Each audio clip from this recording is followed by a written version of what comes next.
Hi everyone, this is Dina Cedillo again, and welcome back to part 2 of my video on how I made the snowy cabin scene. So what I have left to do to show you is how I did the fence and the shading of the snow and the cabin. So let's get started. Now I want my lightest color. I'm going to go ahead and color in the fence and the cabin. And to keep uniformity again in the picture, I am going to use the same basic colors.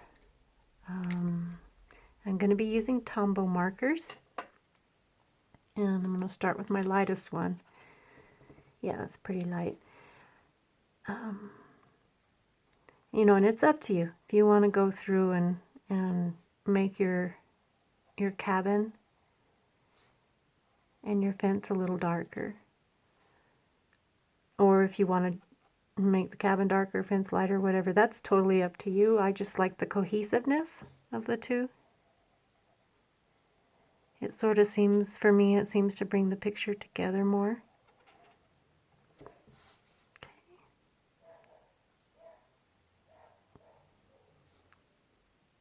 My neighbor's dog's barking again. I don't know if you can hear it.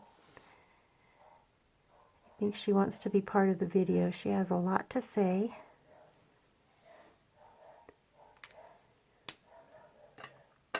Okay, and I have my different colors of brown, but I think what I'm going to do, I've got these, I don't know how you say this, is it Arteza or Arteza fine liner markers? And I'm going to go ahead and put some a little bit darker lines. And I'm just kind of following what's already there. Not exactly, but I'm just kind of squiggling them around so it'll give the fence some texture.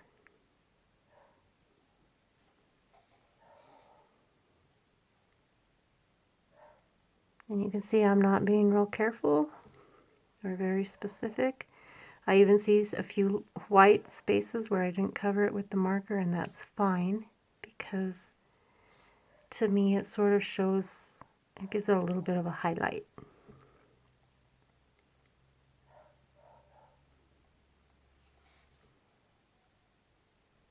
I'm just kind of jumping and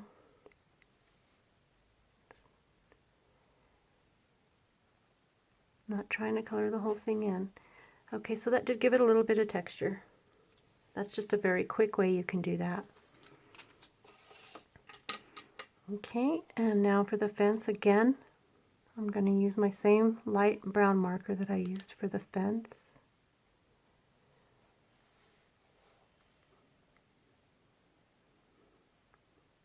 I'm not going to make this real difficult because a lot of times I can spend hours on the little details.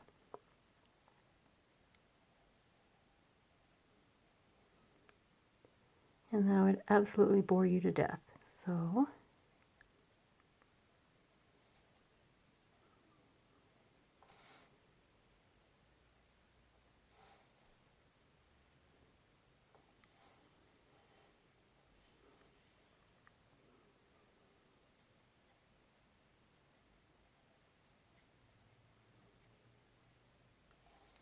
you see I'm not very specific.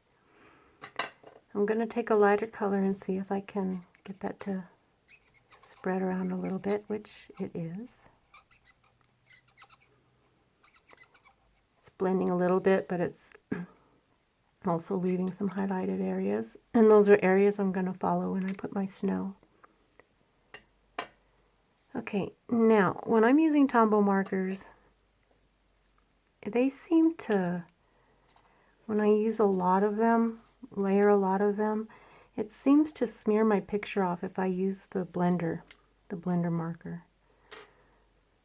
And I am going to use the lightest color. It's a really, really light, I don't know, ecru or something.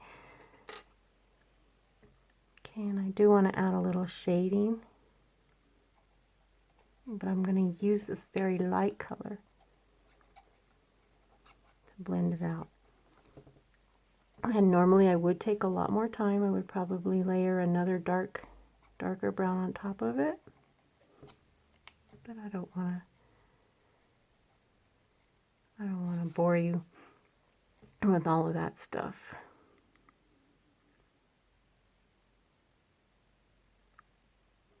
So I'll just do a little bit of it here.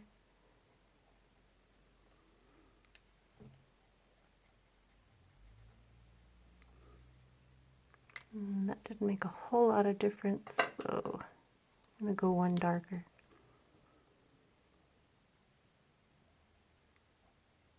And there, that one's making the difference.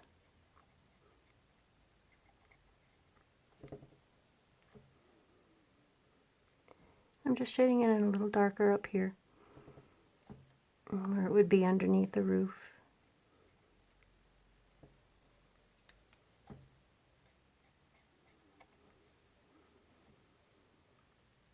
And I'm blending it with my really light marker before it has time to completely dry. Okay, so you can see how it gives it some shading.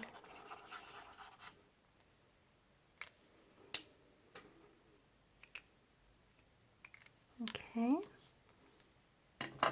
And then I'm going to go back to these Arteza or Artisan markers.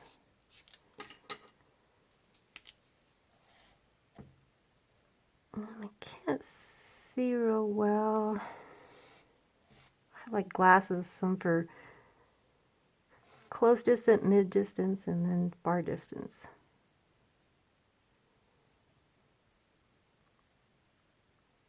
I'm telling you guys, don't get old.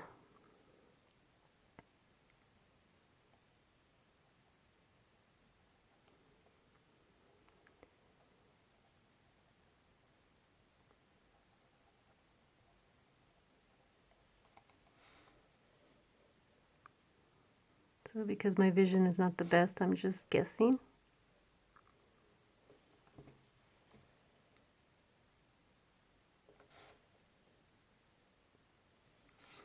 But that looks close enough to me. Probably because I can't see it all that well. Okay, I'm going to let that dry a little bit. And oh, look, see what I did? I smeared. I don't know what.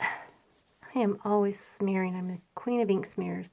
So to me, that just ruined the picture. But, so I would probably go ahead and start a whole new picture because of that. Or, I guess what I could do is I could stamp a tree right there. Maybe I'd do that, stamp a tree. Okay, now I do use, to color in my snow, I do use my very thin paintbrushes. A lot of times I'll just use those, my cheapies from Walmart. But I did get these. These are really interesting. They're like rubber, and they're Master's Touch rubber brush set. And I kind of had a lot of fun doing these. I used them with the other picture that I was making of this, and they have these little beveled edges and stuff, and the real pointed edges where you can get into the tiny corners.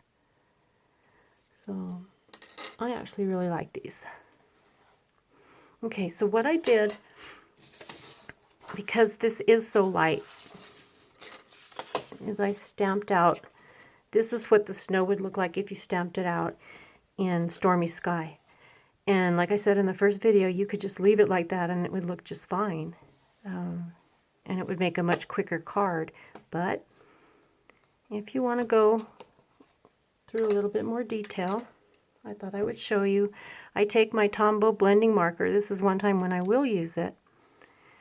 And okay, what I see when I see these different areas, I see this right here as being in front of this hill, because of the dots the artist has drawn in and the shading. So I would see this as something that would be like recessed, and this is in front of it.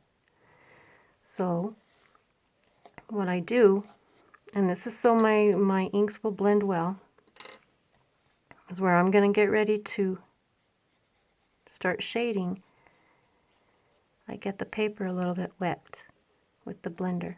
Okay? Now, And because it's got those neat little beveled edges and those little points, you can really get specific.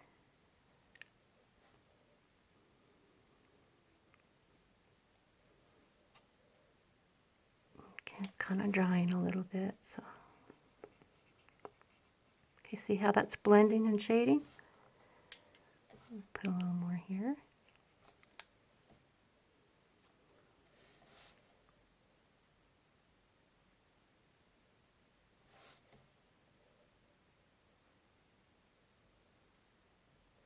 Now while it's still wet, use the blender and blend it out. Okay.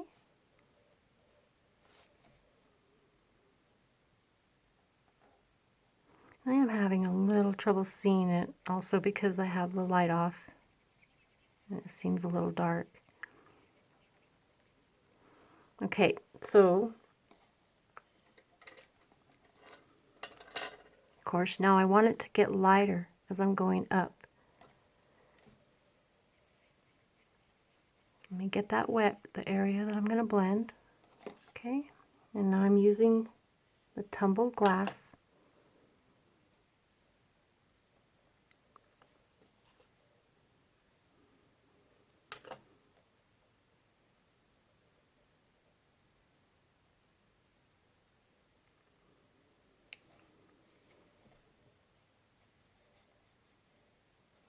See how it's blended all in together there?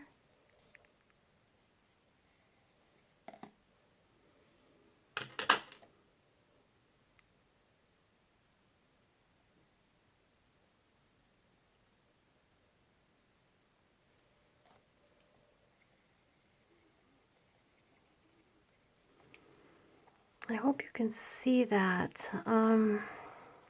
Let me go to this next one right here. This little area here. That's this one right here. Okay, now see, this looks to me like this is in front of this little hill right here. So I want to shade this darker in front of this white hill. So I'm going to put some of my blender down.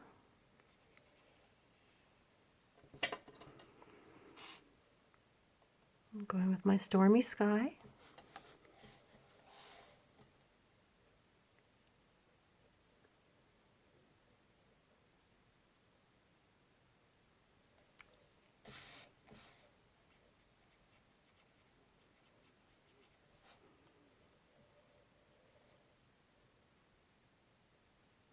Nope. That really went dark right there. Let's just blend that out.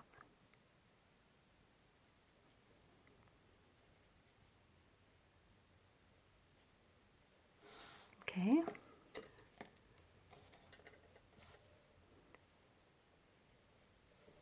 And then now, some tumbled glass. I think I'm really going to like these weird little rubber paintbrush things. Now this is only the second time I've even tried to use them, so I am learning. I'm learning as I go.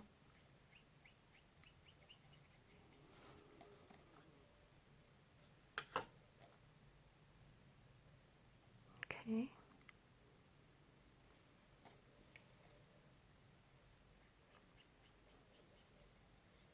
So you see how the hill's kind of starting to take shape? And because I am using the Stormy Sky in the darkest areas, it is tying it in with the frosted aspens up there.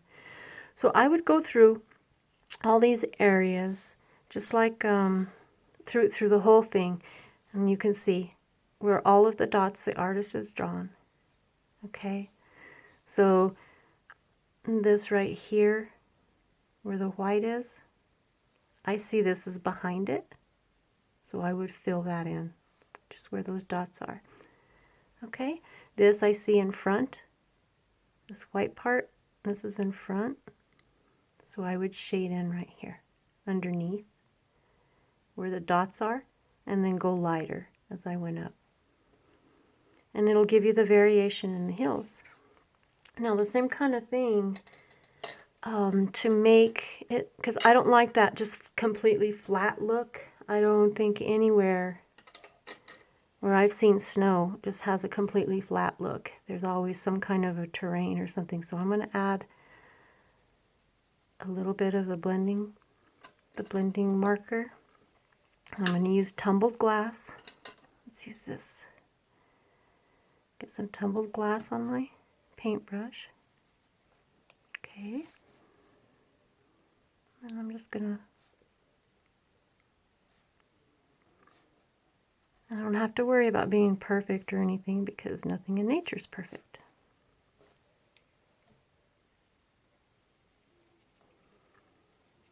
So again, I'm laying down a little bit of the blender pencil to wet the paper so that the ink will move a little bit.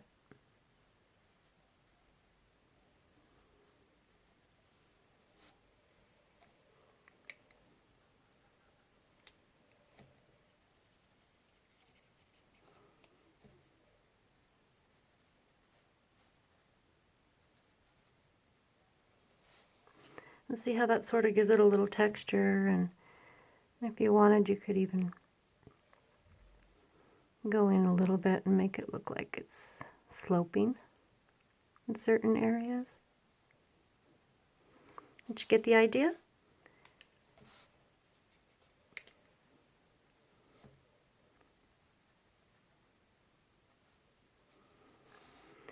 And see how it's given it a little bit of variation instead of just looking really flat. And you can do that through the whole picture. Okay. Now I did promise to show you how I fix my halos when I get those halos. And there's a couple of things you could do. Okay, so the trees around the halo. All I have to do there, let's see, where is it? I know I got it out. So it depends on if it's black or if it's a lighter colored gray. I did pull out a grayer pencil, the one that I thought would match those trees in there. And all I did was come in, sort of fill it in a little bit. Okay, and I do the same. I'm using a micron. It's one of those archival black, very fine tips.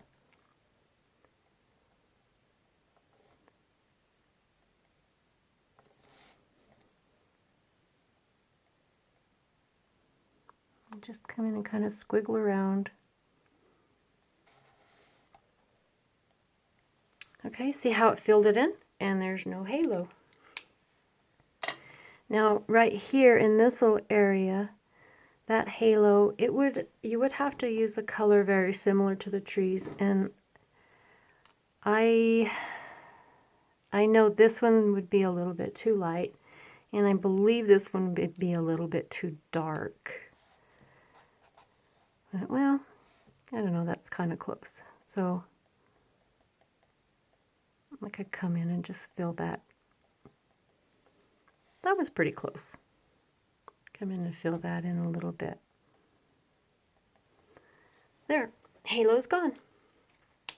If you didn't have a marker that would match, you could always get one of your really fine brush tips and come in with the stormy sky and do it with your paintbrush. So the other thing is I used the Phil Martin's Bleed Proof White, and I used a paintbrush, a very thin paintbrush, and I came in and I made snow. Just trying to do it like I think it would look how snow would be on the fence or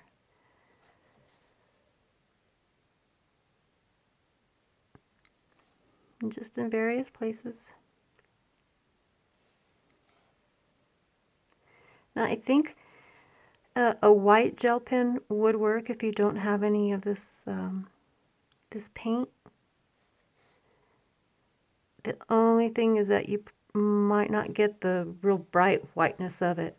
Okay, so I would do that on the whole fence. And now on these little areas here,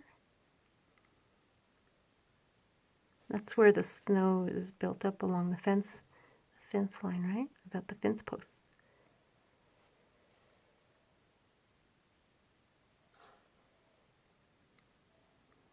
This, of course, would be the last thing you do. Okay, so now I want the snow to be built up on these areas here.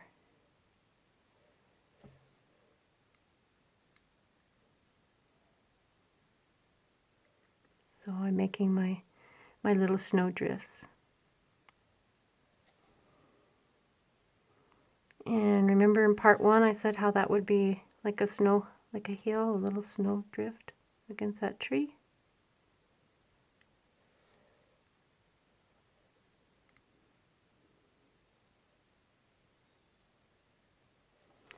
And so you do this all along.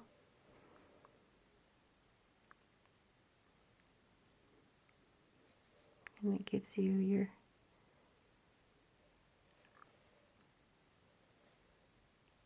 snowdrifts against the house and against the trees. Okay, so that's how I did that. Oh, I almost forgot. I want to put some snow on the house.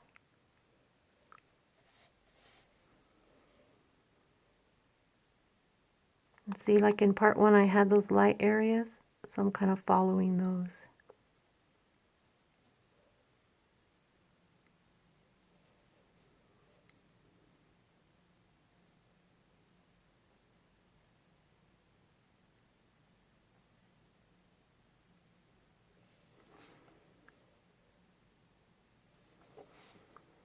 Okay. And I did want to try to put like some little Christmas lights and Christmas balls. They don't show up well. I don't have a lot of, I have gel pens, but I need I think paint pens would work great to make the little balls on the trees. So just on this tree right here, I bet a paint pen would be great. This shows up pretty well when I first apply it. And the pink, I chose the pink because it's one of them that shows up the brightest. So different little sized dots on there. And then just some lights, Christmas lights on the house.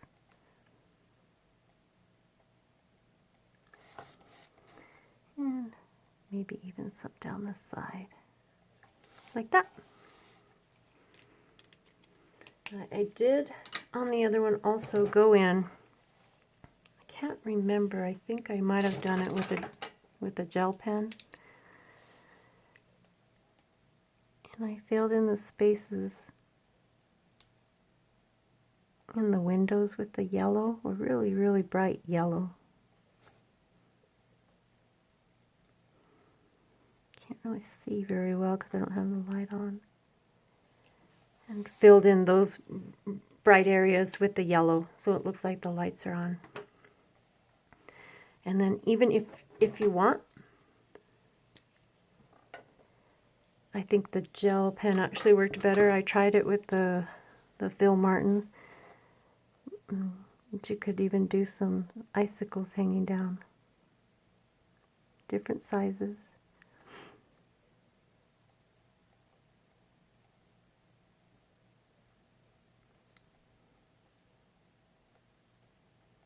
Like that. So then you got your icicles. And the reason that I didn't do it with the Phil Martins is because I didn't have as much control. It seemed to make them real thick. So, and then of course there's a lot of other things you can do. Like this one now, I would have to come in and stamp in a tree over that mess right here. And, oh, and of course I would fill in, I'd use the stormy sky. And I would come in and darken this area.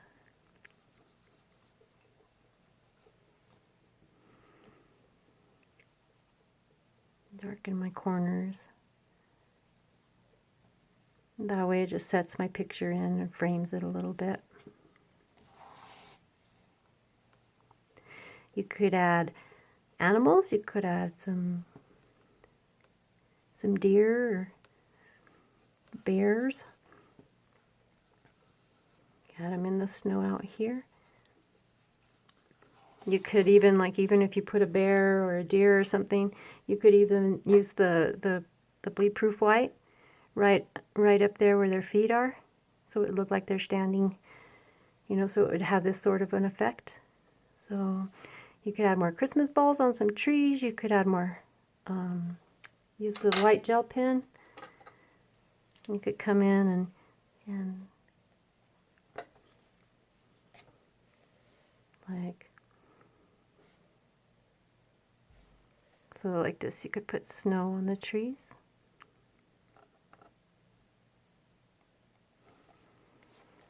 You know, like there'd be snow on the branches. You could do that.